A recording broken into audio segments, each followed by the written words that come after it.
When Elon Musk steps into the worn halls of his old high school, he's greeted not by nostalgia, but by the face of the janitor who once protected him from bullies. What starts as a chance reunion unravels a hidden story that could change countless lives forever. It was an unusually gray afternoon when Elon Musk walked through the doors of Pretoria Boys High School for the first time in nearly 4 decades. The corridors smelled of varnished wood, aged paper, and something he couldn't quite place. Memory, maybe. As he passed the cracked trophy case and faded class photos, he caught glimpses of himself, awkward, quiet, always scribbling in a notebook, always alone.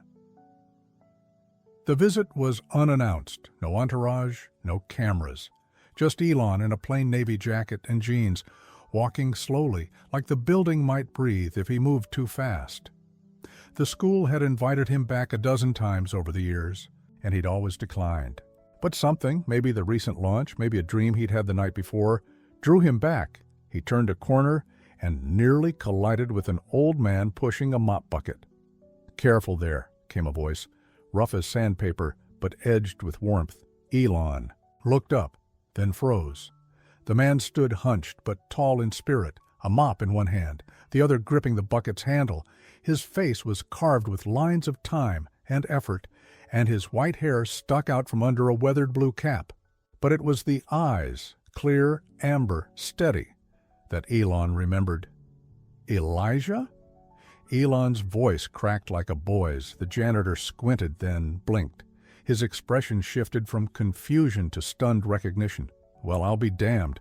Elon Reeve Musk, you got tall." They stared at each other in silence. The school's dull buzz faded away. It was just them and the years between them, standing like a ghost in the hallway. "You still carry that notebook?" Elijah asked. Elon pulled it from his jacket pocket. Smaller, now digital, but the gesture felt the same. Elijah smiled. "Never thought I'd see you again?" They moved into the maintenance room, the only place without surveillance or echoes. The shelves were lined with old paint cans, dusty brooms, and a kettle that looked like it survived the Cold War. Elijah poured them tea, though his hand trembled slightly with the weight of the kettle. Elon sat across from him, a little boy again. "Despite all his billions, you know," Elijah began, voice low, "I never forgot those afternoons when the others would corner you in the locker room by the science wing. I was just a janitor, no authority, but I had a mop handle and no patience for cruelty." "You saved me," Elon said quietly. Elijah waved a hand. "I cleaned up messes. That was one of them." There was a long silence. Elon looked around. "You're still working here?" Elijah nodded. 83 last month. Can't afford to stop. My pension dried up years ago, and the school doesn't offer much to folks who scrub the floors. "You should be retired, resting, traveling," a bitter laugh. "I'd settle for a mattress that doesn't make my spine feel like it's grinding itself apart." The words hit Elon harder than he expected. He leaned forward, voice quieter. "You're in pain?" "Most days, yeah. Back's a mess. Needs surgery. Not urgent enough for government care. Too expensive for private." Elon was quiet for a long time. His mind, usually a storm of calculations and systems and ambition, was stilled by something far more human. "How much would it cost?" Elijah looked away.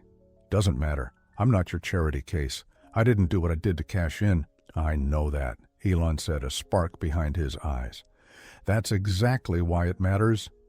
Elijah sipped his tea and winced slightly as he shifted.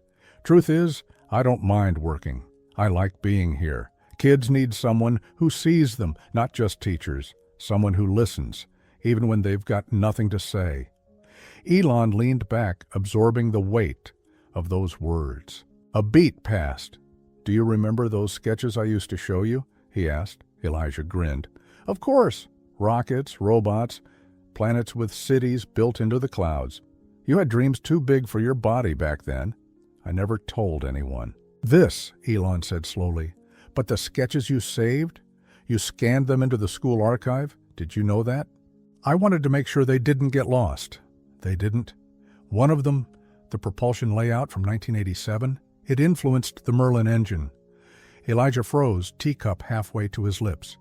"You're telling me something I pulled out of—" "A crumpled folder helped launch a rocket? Helped launch SpaceX." The janitor blinked, stunned. "But that's not why I'm here," Elon said, standing suddenly. The energy around him shifted, like a quiet storm gathering force. "I came because I needed to remember something, someone, and I found him still cleaning the floors." "What are you saying, Elon?" "I'm saying it's time for people like you to stop going unnoticed." Elijah frowned. "People like me? The ones who shape the future without anyone ever realizing it." Just then, the bell rang. Students began to pour into the hallways. The noise rushed back in like a tide. But Elon didn't hear it. He was already pulling out his phone, typing something with fierce intent. "Elon," Elijah called, his voice trembling. "What are you about to do?" Elon looked up, and for the first time since they'd reunited, his face broke into a grin that could bend steel. Something long overdue. But before Elijah could ask another question, two security guards rounded the corner, alert, eyes scanning. One of them pointed toward Elon, speaking rapidly into a radio. "They know you're here," Elijah whispered. "What did you do?" Elon didn't answer. He just handed Elijah a folded sheet of paper, freshly printed from the nearest office printer. Elijah opened it, hands shaking. His eyes scanned the bold letters, "The Elijah Foundation for Unsung Heroes." "In education. Initial endowment, 50,000. He looked up. Elon was already walking away, swallowed by the crowd of students. But Elijah never got the chance to call out, because that's when the principal stepped into the hallway, flanked by school board members, and their eyes were locked on Elijah. "What is going on here?" the principal asked coldly, and Elijah, still clutching the paper, realized this moment wasn't a happy ending. It was the beginning of something far bigger, something dangerous, something unstoppable. The hallway buzzed with footsteps and murmurs, students shuffling past without a clue that history was unfolding inches from their shoulders. Elijah stood frozen, the letter trembling in his hand. The Elijah Foundation? He read the words again, slower this time, as though he might have misunderstood them the first time. It felt surreal. $50 million.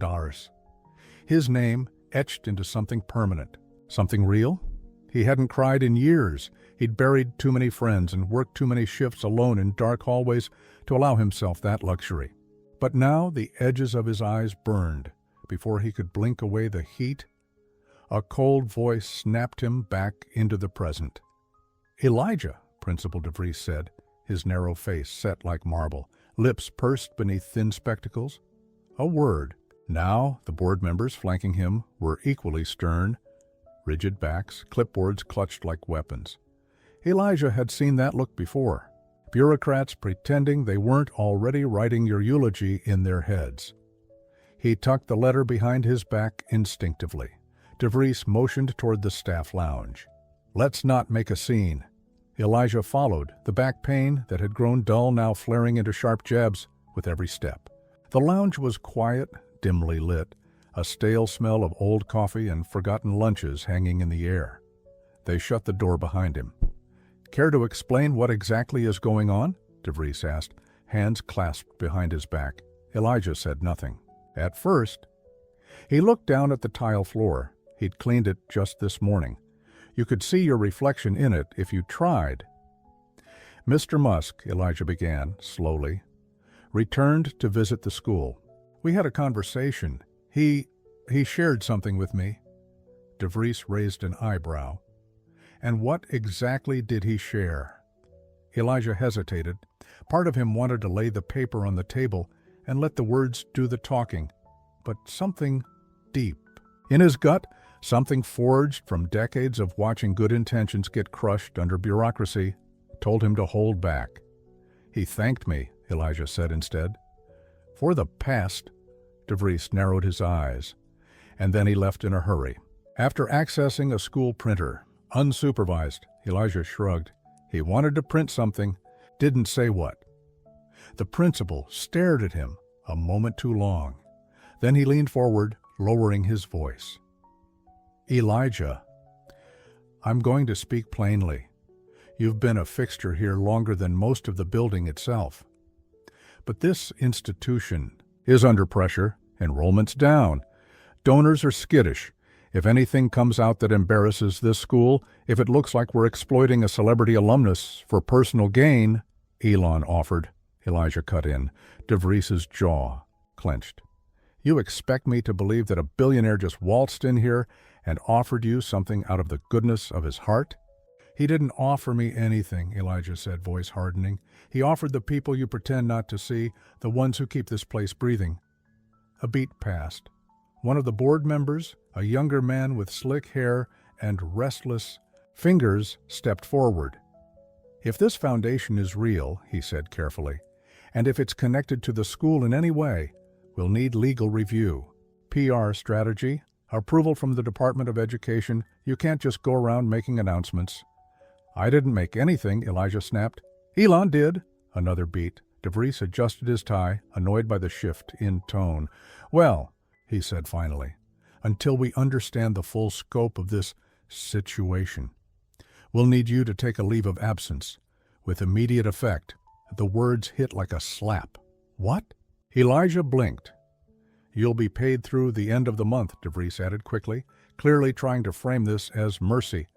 Pending investigation into this incident and any violations of our media policies. Elijah felt his throat tighten. Are you serious? We can't risk reputational damage, one of the women on the board said gently, but her voice was detached, rehearsed. We hope you understand. Elijah stood silently for a moment. In his pocket, the folded paper crinkled as his fist clenched around it. A million thoughts surged through his head. Anger, humiliation, disbelief, but most of all, a burning sense of injustice.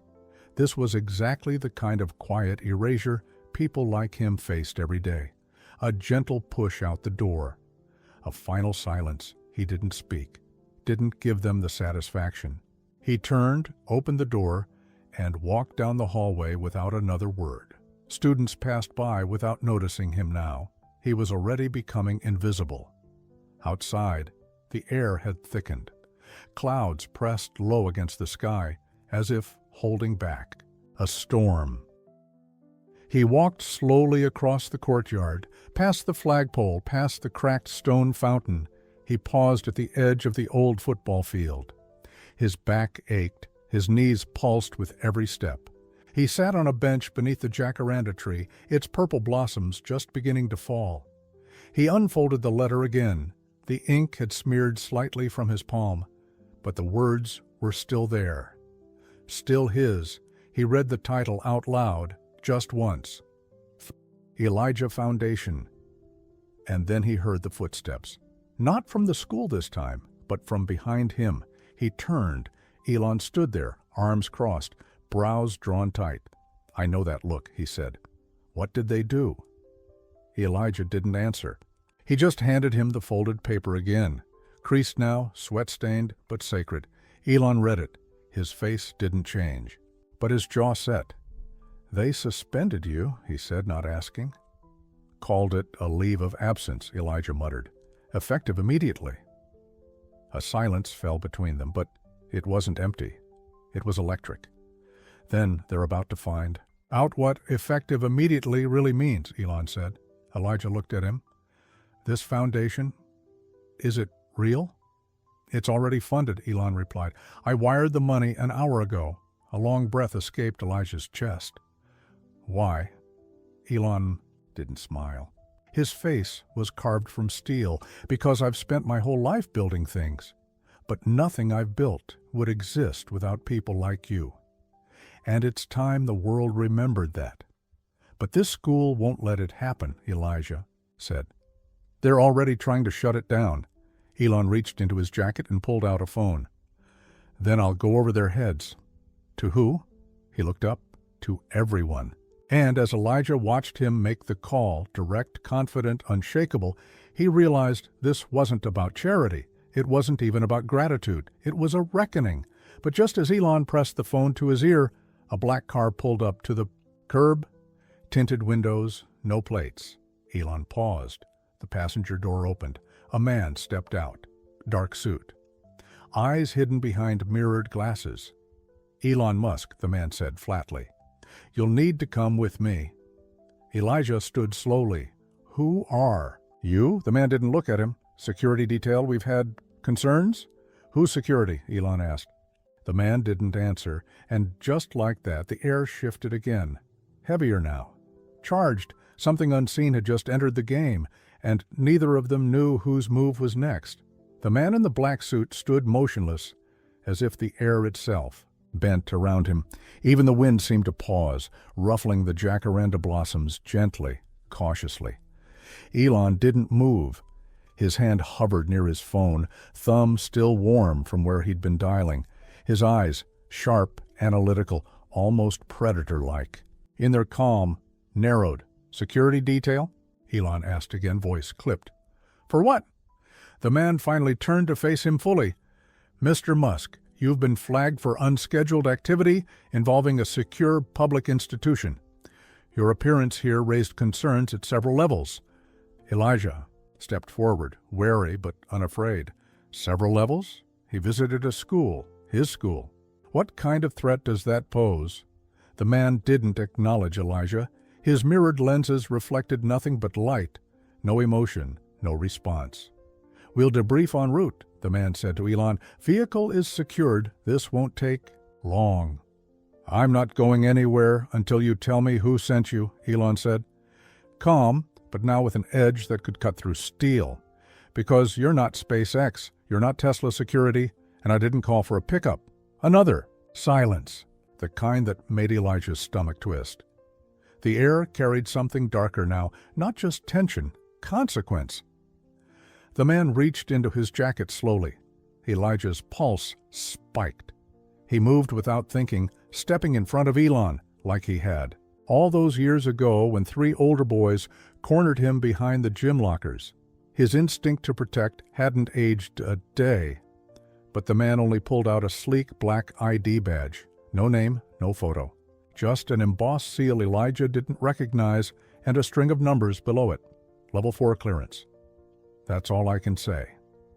Elon's eyes scanned the badge. He was already memorizing the sequence, running it through a mental algorithm like a lock he was built to pick. "That's not government," he said flatly. "And it's not military." "No," the man said. And for the first time, a flicker of something passed over his face.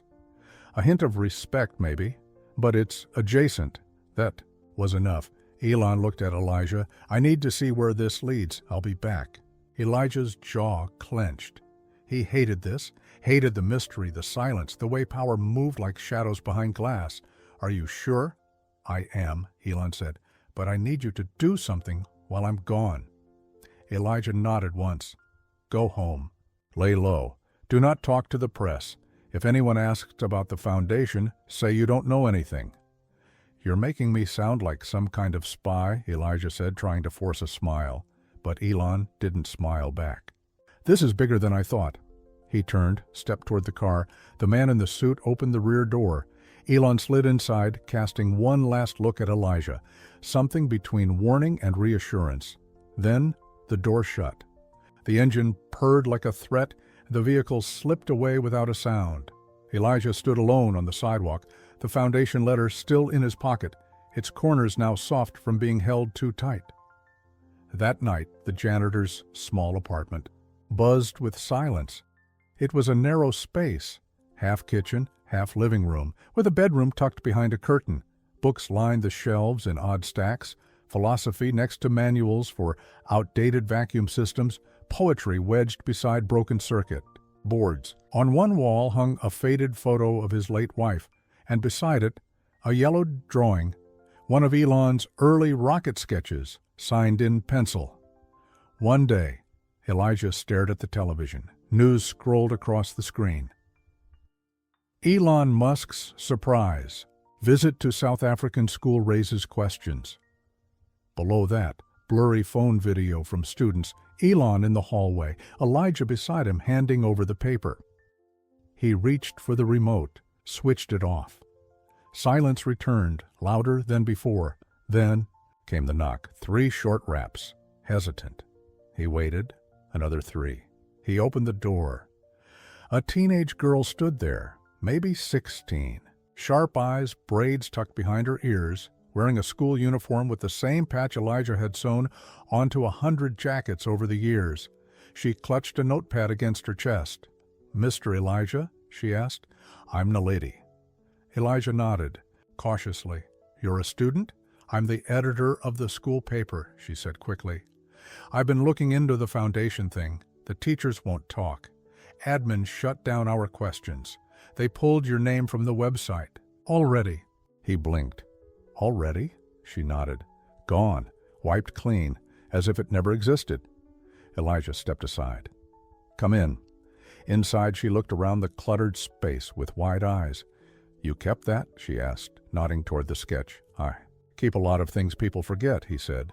Naledi sat down. "Why are they hiding this?" "Because power doesn't like being embarrassed," Elijah replied. "And nothing embarrasses people like being reminded they didn't do the right thing when it mattered." Naledi scribbled the quote into her notebook. "Can I ask why he came back? After all this time?" Elijah looked away. He was looking for something. Maybe just a place where the past wasn't covered in glass and plaques. Naledi hesitated. "Can I see the letter?" Elijah didn't answer. He walked to a drawer and pulled it out slowly, handed it to her like a fragile heirloom. Read it, her hand shaking. "This could change everything," she whispered. He nodded. "If they let it." Before she could respond, his phone rang. He looked at the screen. No number, no name, just a blinking icon. He picked up. "Hello?" A pause. Then Elon's voice, quiet, tight, barely above a whisper. "They're trying to stop the foundation. There are players we didn't see coming, ones with reach." "Who?" Elijah asked, heart pounding. "I don't know yet, but they're connected to the school board. Private donors, possibly tied to defense contracts." Elijah glanced at Naledi, who was staring at him, eyes wide. "What do we do, Hanubi?" Elijah asked. "You need to disappear," Elon said, "until we know who's trying to bury this." "I'm not running," Elijah growled. "Not again." "You're not running," Elon replied. "You're preparing." "For what?" Elon's answer came after a long silence. "For war." And in the background, before the call dropped, Elijah heard a voice yelling, the sound of glass shattering, and then nothing. Elijah stood in the middle of his living room, phone still pressed to his ear, long after the line had gone dead. Static silence. Not even the cold, mechanical voice of a disconnected call. Just gone. Glass shattering. A voice yelling, distorted, panicked. Elon's voice, cut off mid-sentence. Across the room, Naledi slowly lowered her notepad, sensing the shift in the air. "What happened?" she asked carefully, eyes locked on his face. Elijah turned to her, the phone slipping from his hand and clattering against the worn tile. "Something's wrong. That wasn't just interference." "You think he's in danger?" He didn't answer, because the truth was heavier than that. The truth had claws. "I think we both are," Elijah finally said. Naledi's fingers tensed around her notebook. "We can't stay here." "No," Elijah said, already moving. His mind was grinding through the few connections he still had. People from old maintenance contracts, ex-veterans who now fixed elevators or installed school alarms. People who owed him small debts, or at least still picked up when he called. He opened the closet, pulled out a backpack. Inside was a pair of heavy work gloves, a flashlight, a utility knife, and an old photo of his wife. He hesitated before adding the letter from Elon. Naledi moved quickly, following his lead. "Where are we going?" "There's a place, off the N1 highway. Used to be a maintenance depot before the city sold it off. It's empty now, mostly." "Nobody'll think to look there," she nodded, already pulling her phone from her bag. "I'll ping the school newspaper's cloud, dump everything I've collected, emails, admin responses, photos from the hallway. If something happens to us, someone has to know what we were digging into." Elijah looked at her, really looked. "You know you don't have to come with me. This isn't your fight." Naledi met his gaze without flinching. "You protected Elon when he was a kid. He didn't ask. You just did it." He blinked, her words sinking deeper than she probably intended. She lifted her chin. "You shouldn't have to do this alone." He nodded slowly. "Then pack light." They left through the back alley, shadows pooling under broken streetlights, past rows of rusted bins and cracked fences. Elijah moved with the quiet grace of someone who'd spent most of his life avoiding attention. Naledi kept pace beside him, her footsteps sharp and careful, like she'd grown up listening for trouble before it arrived. As they walked, Elijah's mind returned to the phone call. Elon's voice, steady but clipped.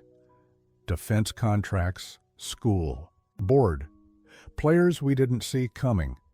The warning hadn't been paranoia. It had been prediction.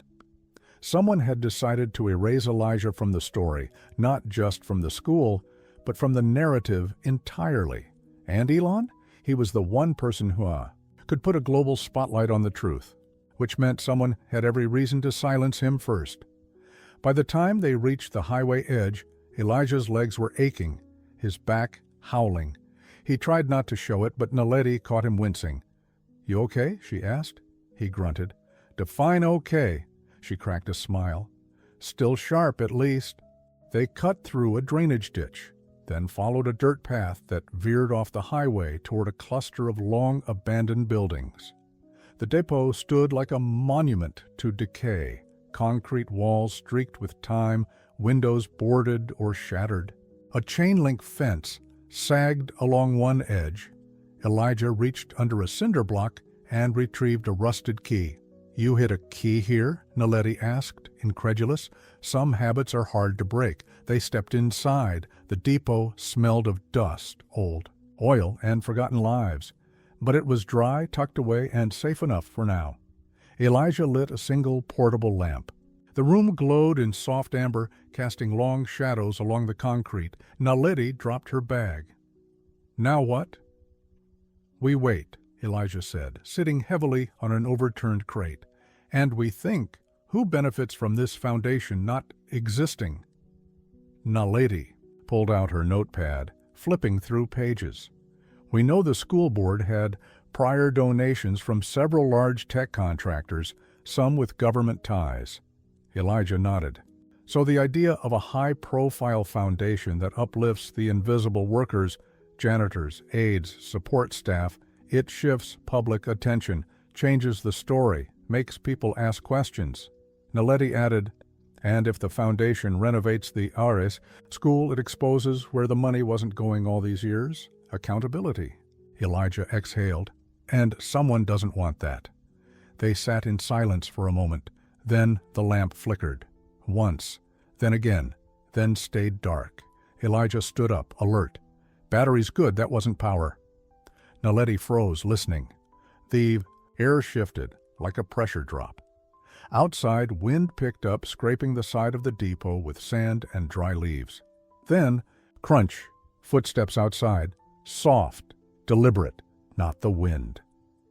Naledi reached for her phone, but Elijah motioned for her to stay low.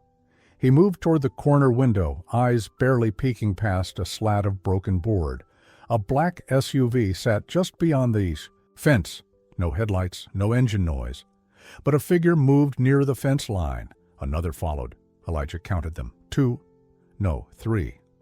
All wearing dark jackets. All moving like they'd done this before. He turned to Naledi. "We've been found." Her eyes widened. "What do we do?" He took a deep breath. His body ached in protest, but his mind was clear. "We distract them. Long enough for you to upload everything you've got. All the files, all the notes. Get them out. But no argument," he said. "You're faster, smarter with tech. I'm just a guy with a flashlight and a mop handle." She didn't laugh. "Not this time." He moved to the side exit, crouching low. "There's a storm drain out back. Leads to a ravine.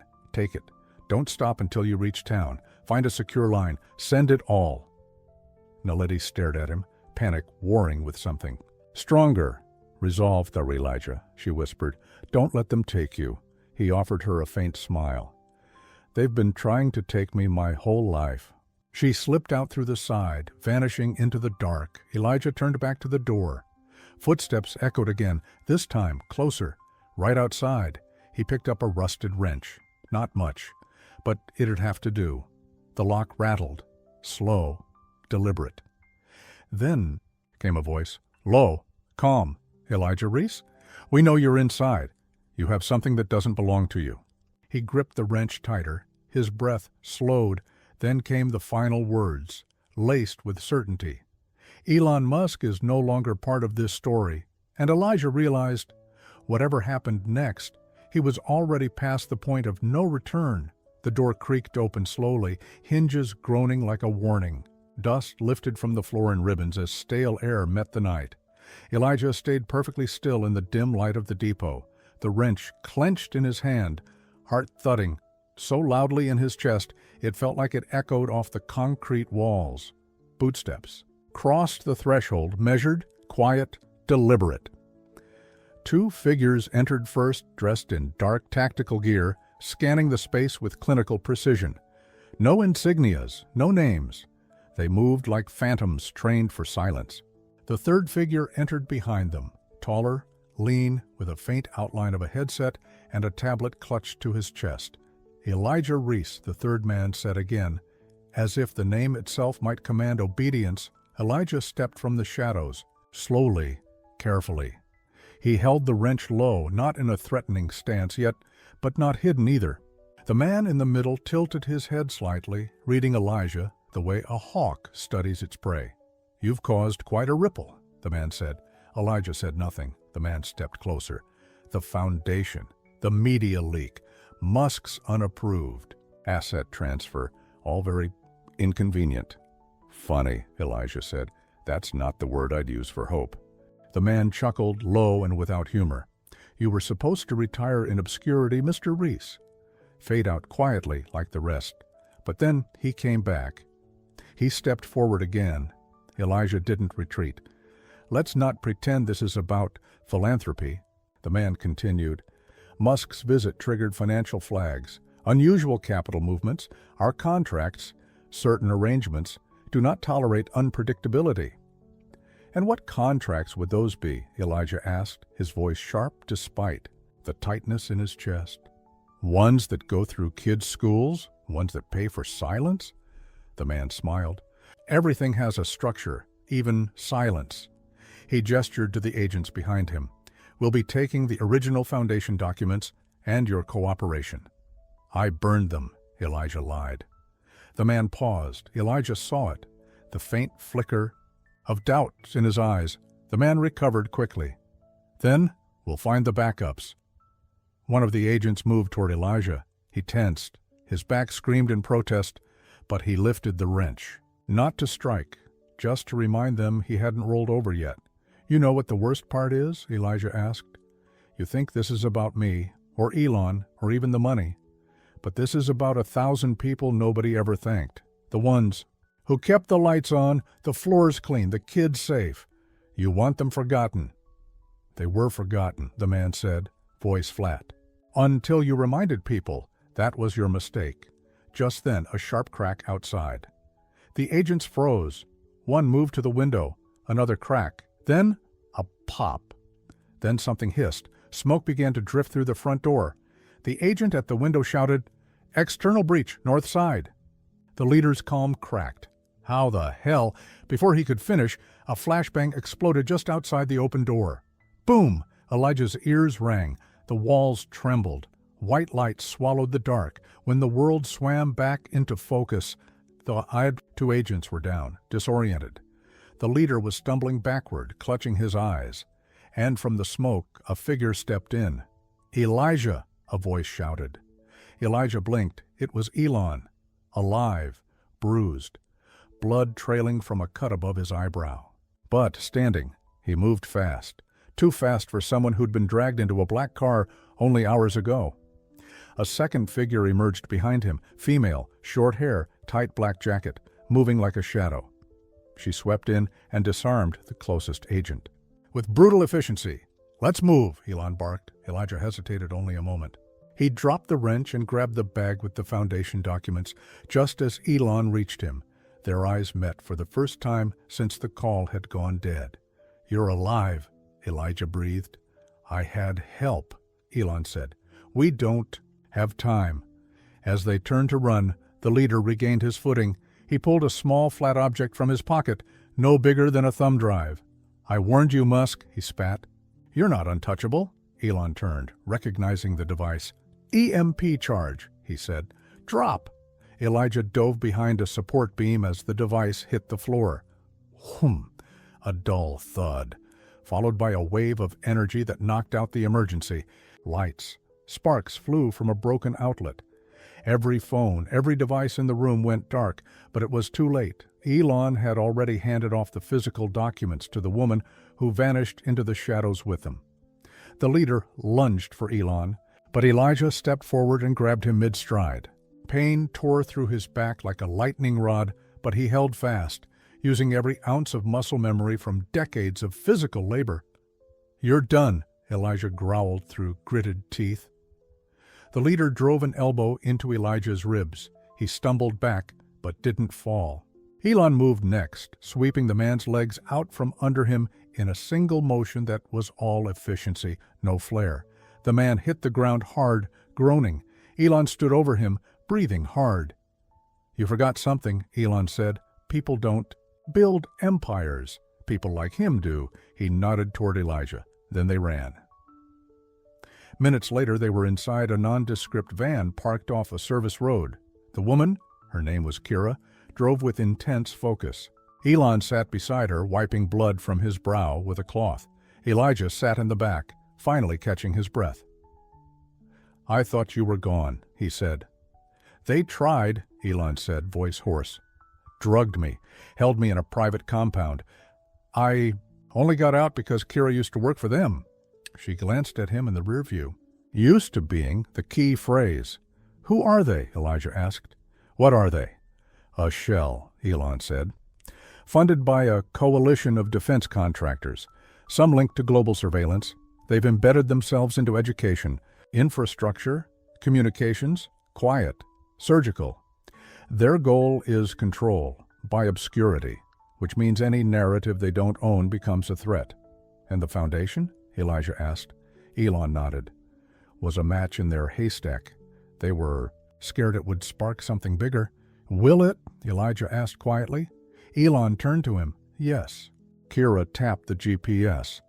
"We'll reach the drop point in 5. After that, it goes wide." Elijah exhaled. For the first time in days, a flicker of light broke through the weight in his chest.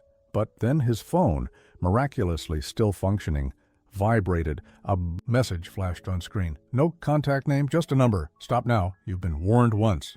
Attached was a photo of Naledi, tied, gagged, fear in her eyes, taken just minutes ago. Elijah's hands shook. He turned the phone toward Elon. Elon's eyes darkened. They just made their last mistake. Elon's words hung in the van like thunder after a lightning strike. Kira glanced in the rearview mirror, her knuckles whitening on the steering wheel. Elijah didn't speak. He couldn't. The photo of Naledi, her eyes wide and terrified, was seared into his mind with a pain deeper than panic. This wasn't just another student. She had stood beside him, believed in him, fought for the truth. And now she'd been taken. Elijah clutched the phone, his hand trembling. Where would they take her? Elon leaned forward, eyes burning with a kind of fury that only a man who'd built rockets and faced down empires could hold. "There's a location, one they use to process threats. Private farmland, west of town, off the grid. No official record, but I've been there." "You sure?" Kira asked. "I escaped from it 2 nights ago," he said. "She's there." Kira nodded and swerved the van onto an old service road, kicking up a plume of red dust. Elijah's spine throbbed with every bump in the road, but he bit it back. He didn't have time to feel pain. "Not now." "What's the plan?" Elijah asked. "No plan," Elon said. "We don't have time for one." "Then we improvise," Kira muttered. The compound loomed in the distance like a wound in the earth. Low concrete buildings flanked by fencing, topped with coiled razor wire. Floodlights swept in slow, calculated arcs. A single guard post stood at the entrance with armed personnel patrolling in pairs. Elon, Kira, and Elijah huddled in a patch of scrub brush, watching through binoculars. Elon passed them to Elijah, who adjusted the focus, peering into the facility's interior. There, a glimpse, just a flicker, of Naledi being led across a courtyard by two guards. Her arms were bound in front, but she was walking, not dragged, alert, alive. Elijah's throat tightened. She's there. Kira was already unpacking a small satchel. Inside were smoke grenades, a signal jammer, and a compact radio transmitter. "We go in loud," she said. "Cause chaos. Isolate her. Extract her. Too dangerous," Elijah said. "If they panic, she's the first casualty." He looked at Elon. "They're not afraid of you." "No," Elon said. "But they should be." There was a long pause. Then Elijah reached into the bag and pulled out a maintenance vest Kira had stashed dark blue with reflective tape. "Anonymous. Familiar. I'm going in first," he said. "As a contractor, they won't blink twice." "You're not a soldier," Elon said. "No," Elijah replied. "I'm a janitor. And people like me? We walk in and out of places every day that no one bothers to look at twice." They stared at each other. Elon's jaw clenched, and then he nodded. Elijah's heartbeat echoed in his ears as he walked up the side access path, hands stained with old oil, shoulders hunched. The sun was just starting to dip, casting long shadows across the dry grass. A clipboard in one hand, a coil of wire in the other. The first guard barely looked at him. "You're late," Elijah shrugged. "Fuse box flagged a surge on your west perimeter. Told me to check it before nightfall." "Clear it fast," the guard muttered, turning away. He was in. The compound was a maze of squat buildings and tight corridors, all bathed in the low hum of fluorescent light.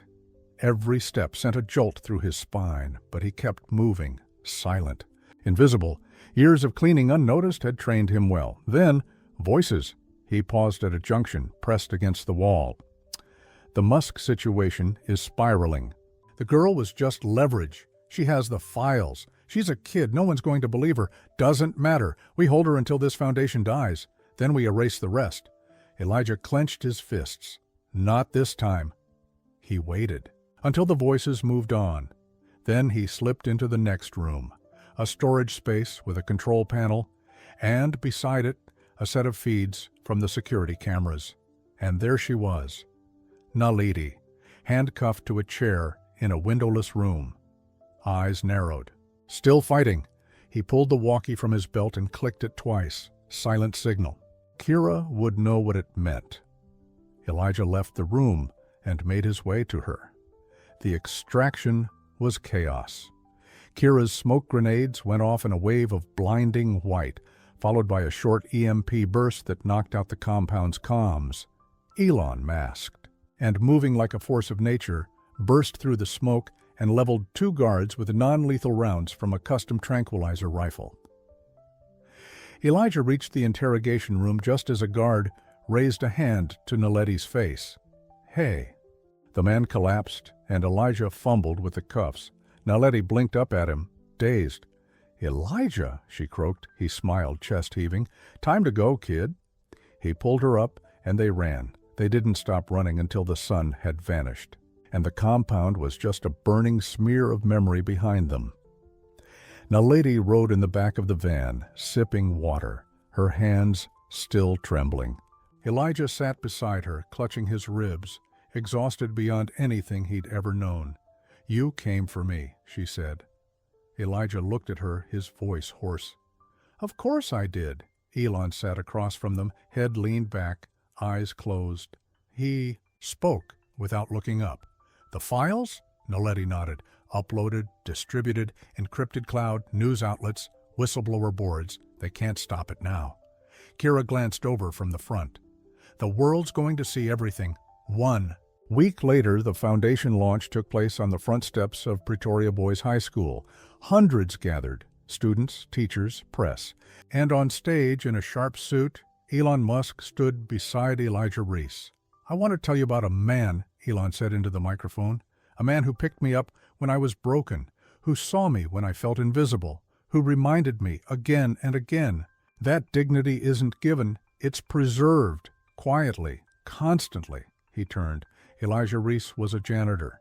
Now he is the namesake of a global foundation built to honor the forgotten architects of our future. Support staff, mentors, custodians of care. Applause thundered through the crowd. Elijah stepped forward, hands shaking, heart full. Naledi stood nearby smiling, her story now told across the world. Elijah cleared his throat. I never asked for this, I just did my job. But maybe that's the point. Maybe doing the job when no one's watching, when no one thanks you, is the very thing that changes lives. Silence fell. And then, cheering, Elijah looked out at the sea of faces, at the banners for the Elijah Foundation, the construction plans for school renovations, the scholarship announcements, the headlines spreading worldwide. He glanced at Elon. You sure they won't come after us again? He asked under his breath. Elon smirked. Let them try. Above them, a banner unfolded from the school's facade.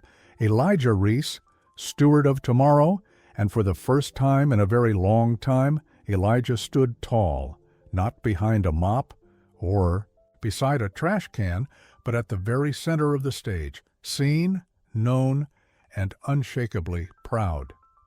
The war was over. The story was told. And the man they tried to erase had become unforgettable.